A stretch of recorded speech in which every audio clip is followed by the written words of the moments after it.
सो dear friends, question bank के हम अगले सीरीज़ के साथ उपलब्ध हैं 23, 24, 23, 24 के सीज़न में, और का इम्पोर्टेंट क्वेश्चन है। इसमें हम अगले क्वेश्चन की तरफ बढ़ते हैं जो कि काफ़ी इंपॉर्टेंट क्वेश्चन है। फिर इस सेशन में हम इस वीडियो में हम दो क्वेश्चंस को ध्यान में रखेंगे। पहला क्वेश्चन आपकी स्क्रीन पर है, differentiate between domestic income and national income. बहुत ही इंपॉर्टेंट कॉन्सेप्ट है। डोमेस्टिक इनकम किसको कहते हैं और नेशनल इनकम किसको कहते हैं। ओके, देखते हैं, पढ़ा जाता है इसको।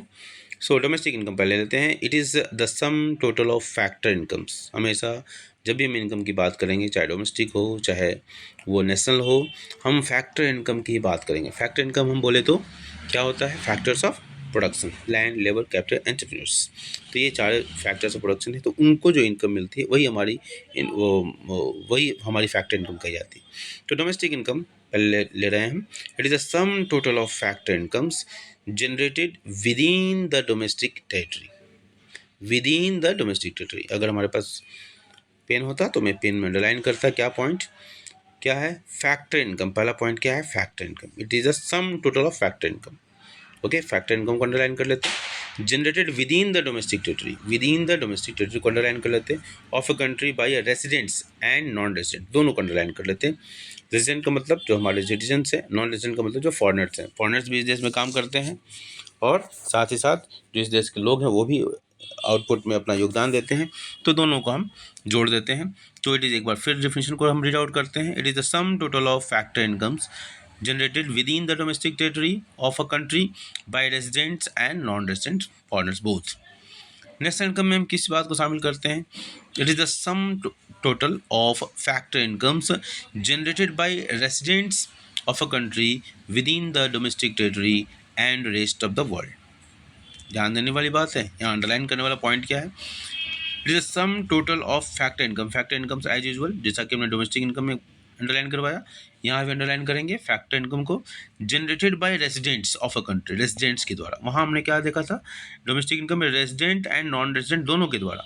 लेकिन हम नेशनल इनकम में क्या कहते हैं कि residents of a country with in the domestic territory and rest of the world. तो आप डोमेस्टिक टेरिटरी में जो है रेजिडेंट्स हैं, उनके द्वारा जो इनकम जनरेट हुआ फैक्टर ऑफ प्रोडक्शन के द्वारा, ठीक है, फैक्टर इनकम जो भी, तो residents of a country with in the domestic territory and rest of the world. तो रेस्ट ऑफ द वर्ल्ड में जो उन्होंने काम किया, उनके द्वारा जो इनकम अर्न किया गया, उसको भी हम इंक्लूड करते हैं। और साथ ही साथ हम अपने टेरिटरी के अंदर भी जो इनकम अर्न किया जाता है उसको हम नेशनल इनकम के अंतर्गत शामिल करते हैं। दूसरा पॉइंट है डोमेस्टिक इनकम का, it does not include NFIFA। तो NFI में क्या है? Net factor income from abroad. FIFA और फीटा दो कॉन्सेप्ट होते हैं, foreign income from abroad and foreign income to abroad. तो यहाँ क्या कहता है? इट डज नॉट इंक्लूड, ये इंक्लूड नहीं करता है किस बात को? Net factor income. जो नेट फैक्टर इनकम होता है फ्रॉम अब्रॉड, उसको हम इंक्लूड नहीं करते हैं। Net factor income from abroad, FIFA, और factor income to abroad, FITA. तो हम जब नेट निकालते हैं, ठीक है, तो net factor income from abroad मतलब बाहर जो हमारे रेजिडेंट हैं उनके द्वारा जो अर्निंग की गई है उसको हम डोमेस्टिक इनकम में शामिल नहीं करते। ये केवल डोमेस्टिक टेरिटरी। अब ये डोमेस्टिक टेरिटरी का कॉन्सेप्ट बहुत बड़ा है। जो हमारे एम्बेसी है, कॉन्सुलेट से भी हमारे डोमेस्टिक टेरिटरी का हिस्सा होते हैं। तो इसलिए डोमेस्टिक टेरिटरी का जो कॉन्सेप्ट है उसको समझ लेंगे तो इस बात को समझना आसान होगा।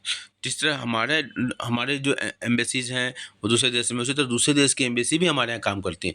तो इन दोनों एम्बेसी तो एग्जाम्पल या नेट के कॉन्सेप्ट को समझने के लिए, तो दोनों का जो डिफरेंस होगा वो हमारा net factor income from abroad कहा जाएगा। इसी तरह नेशनल इनकम के लिए हमारा जो कॉन्सेप्ट है, इट इंक्लूड्स NFIFA मतलब net factor income from abroad. It includes, ये इंक्लूड करता है, फीफा के कॉन्सेप्ट को इंक्लूड करता है। कौन? National income. नेशनल इनकम में क्या होता है? जो रेसिडेंट होते हैं उन्हीं की इनकम को लिया जाता है, चाहे वो कहीं भी हो, उनके इनकम को इंक्लूड कर लिया जाता है। डोमेस्टिक इनकम में केवल डोमेस्टिक टेरिटरी में जो लोग हैं वो चाहे रेजिडेंट हो चाहे नॉन रेजिडेंट हो, उनके द्वारा जो भी प्रोडक्शन का कार्य किया गया उसको इंक्लूड करते हैं। तो ये हमारा ये पहला डोमेस्टिक इनकम और नेशनल इनकम के बीच का डिफरेंस का था। अगला जो क्वेश्चन है हमारा बहुत ही क्रूशियल इंपॉर्टेंट क्वेश्चन है, फैक्टर इनकम और ट्रांसफर इनकम के बीच के डिफरेंस क्या है। Differentiate between factor income and transfer income. Factor income जो कहा जाता है, income earned by a factor of production by rendering their productive services in the production process is known as factor income. Income earned by factor of production by rendering their productive services in the production process is known as factor income. Transfer income, income received without rendering any productive services is known as transfer income. Income received without rendering any productive services is known as transfer income. ये हमारा है transfer income का, income received without rendering any productive service. आपने कोई productive काम नहीं किया और आपको, जैसे बच्चों को स्कॉलरशिप है या ओल्ड एज इनकम जो दिया जाता है, पेंशन तो नहीं, पेंशन तो फैक्टर इनकम का पार्ट हो जाएगा, लेकिन जो वीडियो पेंशन कह लिया जाए, इस तरह की जो चीज़ें होती हैं ना, उसको हम ट्रांसफर इनकम के में इंक्लूड करते हैं। फैक्टर इनकम तो आप जानते ही हैं, हमारे जो फैक्टर्स ऑफ प्रोडक्शन के द्वारा इंक्लूड किया जाता है। दूसरा पॉइंट है फैक्टर इनकम का, it is a bilateral two side concept. और तीसरा पॉइंट है, मतलब आपने मेहनत किया, आपको उसका रिवार्ड मिला।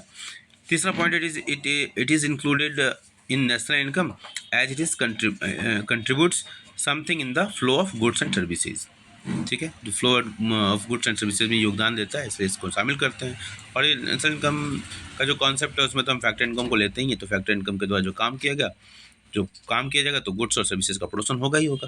तो इसलिए हम ये पॉइंट बनता है, it included in national income as it contributes something in the flow of goods and services. Example क्या है, rent, interest, wages and profit.